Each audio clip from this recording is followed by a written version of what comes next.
খেলাঘরে সবাইকে স্বাগত জানাই। আমার নাম অর্পিতা সেনগুপ্ত। আমি একজন RCI রেজিস্টার্ড স্পেশাল এডুকেটর। আজকে আমার চ্যানেলে যে জিনিসটা নিয়ে কথা বলবো সেটা হলো ইমিটেশন স্কিল বা অনুকরণ করার যে স্কিল সেটা। ইমিটেশন স্কিল যে কোনো মানুষের জন্য একটা বিশেষ গুরুত্বপূর্ণ স্কিল। আমরা জন্ম থেকে আমাদের পারিপার্শ্বিক যা কিছু আছে সব কিছু দেখে শিখি কিন্তু এই ইমিটেশন স্কিলের মাধ্যমে। বাবা কী করে দাঁত মাজছে, মা কী করে কথা বলছে, সব কিছু মা কীভাবে কী কাজ করছে সে সব কিছু আমরা শিখি ইমিটেশন স্কিলের মাধ্যমে। তাই ইমিটেশন স্কিল যদি কারোর মধ্যে অ্যাবসেন্ট থাকে তাহলে তার পক্ষে যে কোনো জিনিস শেখাটা কিন্তু খুবই ডিফিকাল্ট হয়ে যায়, এক প্রকার অসম্ভব হয়ে যায়।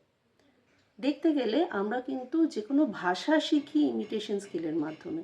যখন আমরা ছোট থাকি তখন অন্যদের কথা বলার লিপ মুভমেন্ট থেকে আমরা নিজেরা সাউন্ড বের করতে শিখি। আমরা যে কোনো ভাষা শিখি ইমিটেশন স্কিলের মাধ্যমে। যখন আমরা দেখি যে মা কীভাবে দাও বলছে, কখন কোন জিনিসটা চাওয়ার জন্য দাও বলছে, সেটা দেখে দেখে সেটাকে অনুকরণ করে আমরা নিজেরাও দাও বলতে শিখি। প্রত্যেকটা ছোট ছোট জিনিস আমরা কিন্তু ইমিটেশন স্কিলের মাধ্যমে শিখি। ইভেন বড় হয়ে যাওয়ার পরেও কিন্তু আমাদের ইমিটেশন স্কিলটা থেকেই যায়। আমরা পিয়ার গ্রুপে খেলা শিখি ইমিটেশনের মাধ্যমে। দাদারা কিভাবে খেলছে সেটা দেখে ছোট বাচ্চারা খেলতে শিখে যায়। দিদিরা কিভাবে সাজগোজ করছে দেখে ছোটরা সাজগোজ করতে শিখে যায়। ইনফ্যাক্ট ধরুন আপনি কোনো বিয়ে বাড়িতে যাচ্ছেন, বিয়ে বাড়িতে কীভাবে সাজ পোশাক করবেন বা কোনো দুঃখের কোনো অকেশনে যাচ্ছেন সেখানে আপনি কিভাবে জামা কাপড় পরবেন, এগুলো আপনাকে কিন্তু কেউ বলে শেখায়নি বা বলে দিয়ে করায়নি। আপনি অন্যদেরকে করতে দেখেছেন, দেখে সেই ইমিটেশনের মাধ্যমে কিন্তু আপনি নিজে করতে শিখেছেন। তাই ইমিটেশন স্কিল শেখাটা যে কোনো মানুষের জন্য, যে কোনো বাচ্চার জন্য ভীষণভাবে গুরুত্বপূর্ণ। এবার যারা নিউরোটিপিক্যাল মানুষ হয় তাদের এই ইমিটেশন স্কিলটা অলরেডি নিজেদের মধ্যে থাকে, তারা সেই স্কিলটা নিয়ে জন্মায়। কিন্তু যেসব মানুষের মধ্যে অটিজম আছে তারা কিন্তু জন্ম থেকে এই ইমিটেশন স্কিলটা তাদের মধ্যে থাকে না।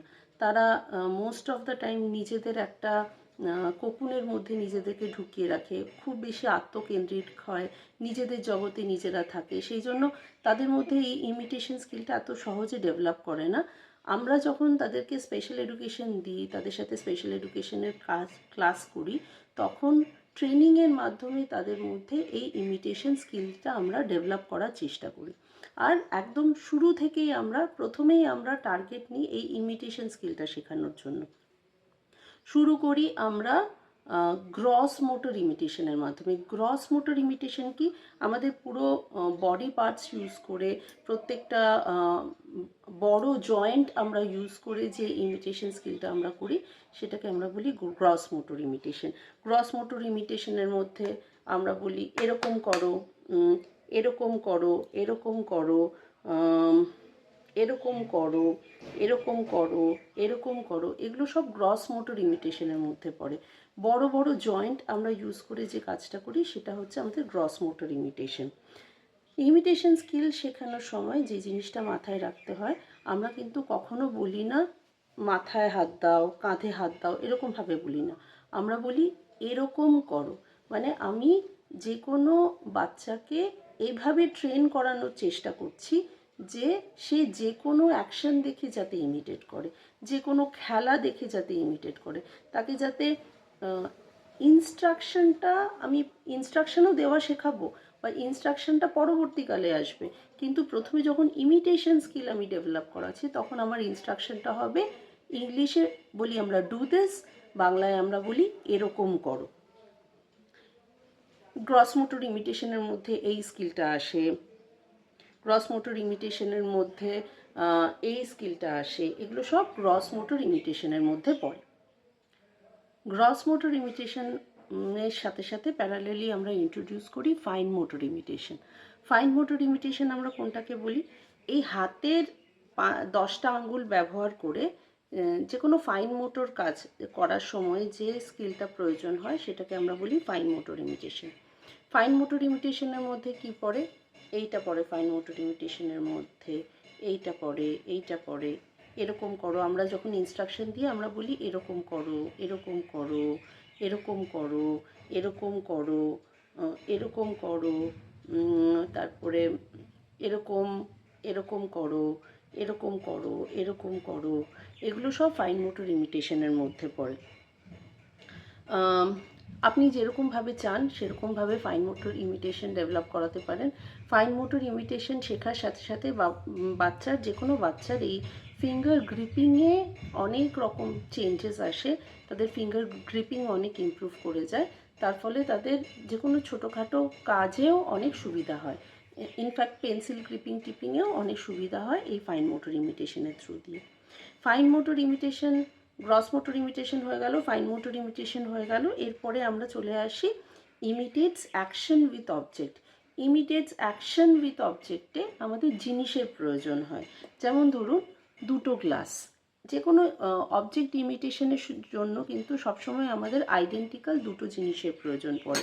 যেমন ধরুন এরকম এক্স্যাক্টলি আইডেন্টিক্যাল দুটো চামচ, দুটো আইডেন্টিক্যাল কাপ, দুটো আইডেন্টিক্যাল গ্লাস, দুটো আইডেন্টিক্যাল পুতুল, দুটো আইডেন্টিক্যাল ড্রাম, দুটো আইডেন্টিক্যাল টুপি, এরকম নানা আইডেন্টিক্যাল জিনিস দিয়ে আমরা ইমিটেশন উইথ অবজেক্ট শেখাতে পারি। যেমন ধরুন বাচ্চার সামনে একটা চামচ থাকবে, আমার সামনে একটা চামচ আছে, আমি বললাম এরকম করো, ও আমাকে দেখে দেখে এরকম করবে। ধরুন বাচ্চার সামনে একটা গ্লাস আছে, আমার সামনে একটা গ্লাস আছে, আমি টেবিল থেকে গ্লাসটা তুলে বললাম এরকম করো, ও এরকম করবে। আমি কিন্তু তখন একবারও বলবো না জল খাও, চামচে করে খাবার খাও, এগুলো চলে যায় ইনস্ট্রাকশনের দিকে। আমরা খালি বলবো এরকম করো, যাতে সে আমাকে দেখে শেখে। এবার এই অবজেক্ট ইমিটেশনের মাধ্যমে কিন্তু আমরা নানা রকম ছোট ছোট খেলাও বাচ্চার সাথে ইন্ট্রোডিউস করতে পারি। Gross motor imitation, fine motor imitation, object imitation, এরপরে যেটা আসে সেটা হচ্ছে ওরো মোটর ইমিটেশন। ওরো মোটর ইমিটেশন হলো মুখের ওরাল মাসেলকে কাজে লাগিয়ে যে ইমিটেশনগুলো আমরা শেখাই সেটাকে বলে ওরো মোটর ইমিটেশন। ওরো মোটর ইমিটেশন কিন্তু ভীষণভাবে হেল্প করে ল্যাঙ্গুয়েজ মানে স্পিচে, ডেফিনেটলি স্পিচের ওরো মোটর ইমিটেশনের খুব গুরুত্বপূর্ণ একটা ভূমিকা আছে। বাচ্চা যখন ছোট থাকে সে মায়ের কোলে কোলে ঘোরে বা অন্য যে কোনো কারোর কোলে কোলে ঘুরতে ঘুরতে তার সাথে যখন তারা কথা বলে, তাদের লিপ মুভমেন্ট ফলো করতে করতে তাদের ল্যাঙ্গুয়েজটা ডেভেলপ হয়।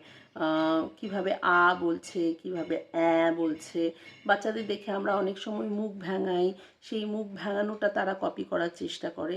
এইভাবে মুখের এই মাসেলগুলো নানা রকম এক্সারসাইজ হতে হতে তাদের মধ্যে স্পিচ ডেভেলপ করে। সেরকমই আমরা যখন বাচ্চাদের ওরো মোটর ইমিটেশন শেখাই, আমরা এরকম বলতে পারি এরকম করো আ, এরকম করো এরকম করো, এরকম করো এরকম করো, এরকম করো। বিভিন্ন এই মাসেলকে কাজে লাগিয়ে যে ইমিটেশন স্কিল, সেই ইমিটেশন স্কিলগুলো হলো ওরো মোটর ইমিটেশন। এই ইমিটেশনটাও কিন্তু ভীষণভাবে প্রয়োজন।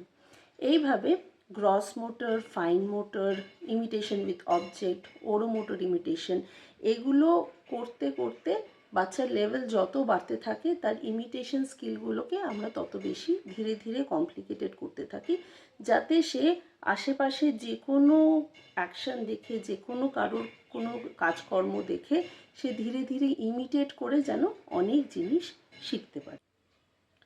আশা করি ইমিটেশন স্কিল নিয়ে বানানো আমার এই ভিডিওটি আপনাদের কাজে লাগবে, আপনার বাচ্চাদের কাজে লাগবে। আর যদি ভিডিওটি ভালো লেগে থাকে অবশ্যই ভিডিওটিকে লাইক দিতে ভুলবেন না। যাদের প্রয়োজন তাদের সাথে অবশ্যই শেয়ার করবেন। আর এরকমই স্পেশাল এডুকেশন রিলেটেড আরও ভিডিও আপডেট পাওয়ার জন্য আমার এই চ্যানেল খেলাঘরকে অবশ্যই সাবস্ক্রাইব করবেন। নমস্কার।